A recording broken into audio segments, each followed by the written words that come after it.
So good afternoon, sir. We will demonstrate to you the 30% progress of our prototype for the final project. Sige na, Mrs. Ma.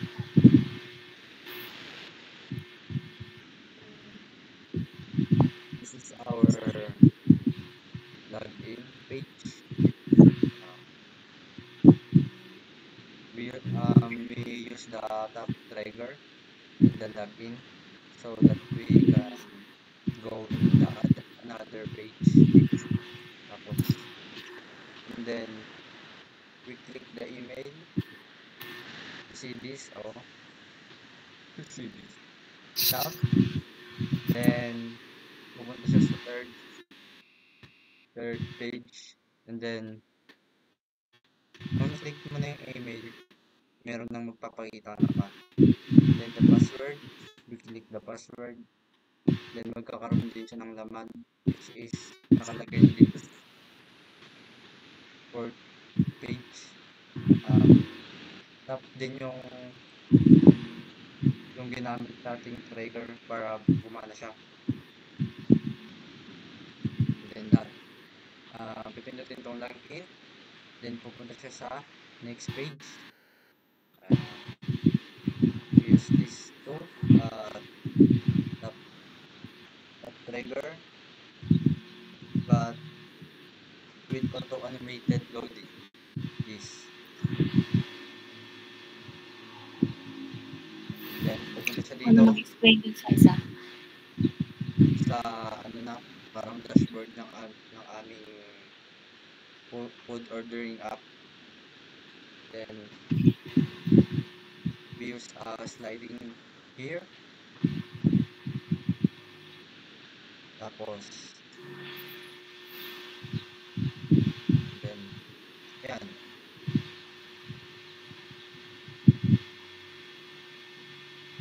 And then sige, ikaw na yung mag-ano dito sa animation. So here, gumamit po kami ng loading animation, which is sa bawat page na nilagyan namin ng loading animation, sariling loading animation. And sa paggawa ng loading animation, gumamit kami ng time. Pakita mo yung time.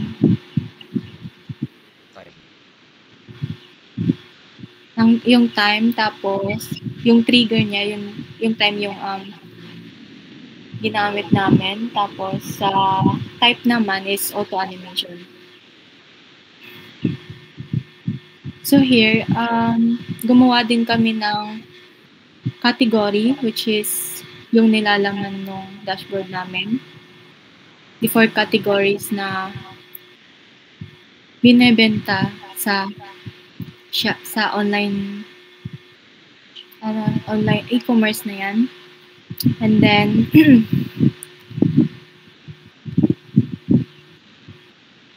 once na pinindot mo or once na na-trigger yung burger icon, pupunta siya sa category which is yung tinuturo ni Mr. Sikat.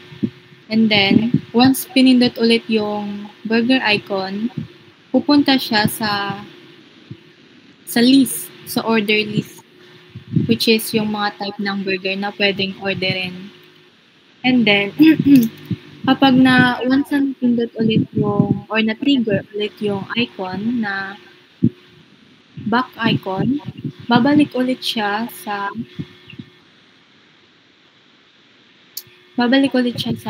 category, which is once na sa category ka nagbukas, sa category din siya babalik.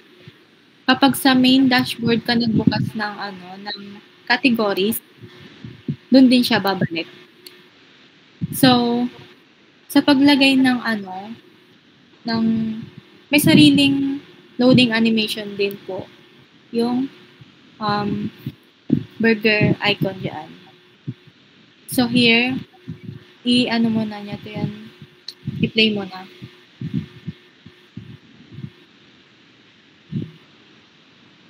So first, click the login,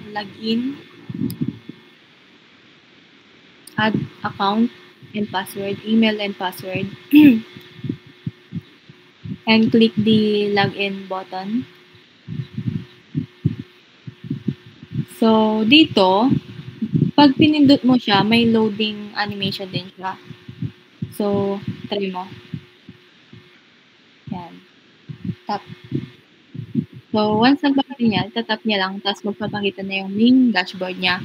So, nilagyan din namin siya ng action prototype sa navigation niya. At try mo nga pindutin nyo, no, yung back, yung navigation niya nasa pinakababa. Yung navigation niya. Babalik ulit siya dyan. So, once pinindot mo ulit yun, pindot mo ulit. Babalik ulit siya sa login page. So, yun naman. Try mo scroll yan. Scroll yung trending. Nilagyan din namin siya ng action, which is nag-scroll siya. Pati yung isa yung nasa baba. Yan. And then, try to click the burger icon, which is nasa categories. Yan. And then, nilagyan din namin siya ng loading animation. So, dito, na-scroll up and scroll down din siya. So, try mo pindutin yung back, yung nasa taas. Yung arrow.